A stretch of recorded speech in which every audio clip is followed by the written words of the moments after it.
this episode of Growing Green Girl, where we do all things homestead, eco-living, small business, and more. Today we're going to be talking all about beeswax wraps. So these are ones that I make and sell for my shop. They're linked in the bio. You can get them at my farmers markets as well. But I'm going to show you how to make them today. So why would you want to make them? They're really great. They're a really good replacement for plastic wrap. They're completely biodegradable, so once they are too done to be used anymore, you can just chuck them into your compost bin or bury them if you don't have a compost bin. They work very simply. You can put whatever you want inside them, and it's just the warmth of your hand that keeps it closed. You can also cover bowls, a lot of people put cheese in it. It's very versatile. I like this smaller size because you can use it more. So this I can use for anything little. It's not annoying, it's not in the way. But if I have like a large bowl I want to cover, I just use 2 of them. So I like it a lot better that way, but if you like bigger ones, you can make them bigger, smaller, whatever size or shape you want. So some of you might be from the DIY kit, so there's going to be a link or a QR code in here and on the website to show you how to make these. So the DIY kit comes with 2 pieces of fabric. This is the watermelon one, I really like it. The printed instructions. So depending on how you learn things and how you like it, you can just be following this, or if you got this and you needed to watch and you're here, well, hello. And the beeswax puck. And the beeswax puck. So the puck is enough to make more than just these 2 wraps. The point of the kit is to not only make these 2 to be more sustainable, but also to use fabric that you have already at home. So any natural fabric will work, cotton, linen, flannel, as long as it's not like polyester and plastic, it'll go really well. So if you have a sheet that you don't like anymore, an old t-shirt, you can repurpose them to beeswax wraps and give them a second life. So other than that, the kit, or if you have your own beeswax and fabric at home, you need parchment paper, a baking sheet, a cheese grater. You'll either need an oven or an iron. I'm going to show you both methods. Both methods are in the instructions in the kit, and I'll show you how. The first thing you need to do is take your parchment paper and lay it flat on your sheet. Then you're going to want to take your fabric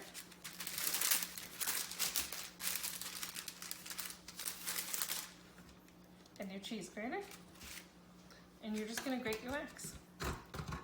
Now be careful if you're doing this. If you're with small kids right now, you're going to want to make sure to keep an eye on them. There's also different kinds of graters that can be a little easier for you.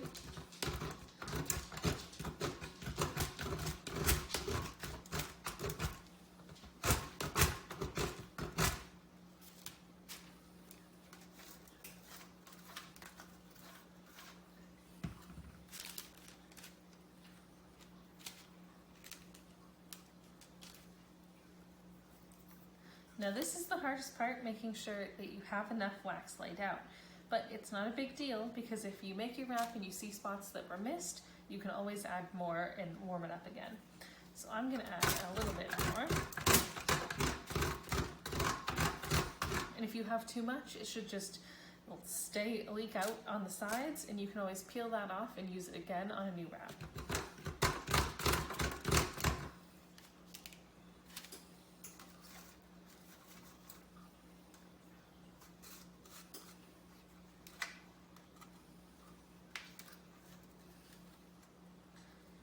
You want to make sure you get every bit of wax off of here. You don't want to waste any. Thinly spread it out. Make sure you get the corners, you get the edges. If you've used your own fabric, maybe you need a little more, a little less. So it just depends on how big you made it.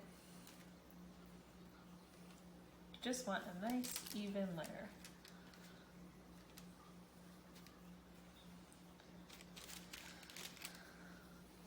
You also have some options right now, so if you wanted to, you could add a little bit of jojoba oil or almond oil. That can help it last a little bit, but this is the most basic method.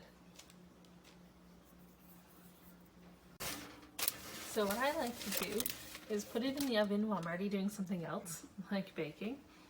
You just have to wait a few minutes. And that only took like a minute. flipped it over so you can see a bit better that I didn't get quite enough wax on the edges there. So I just want to add a little bit more, put it back in the oven for another probably 30 seconds, and then it'll be done.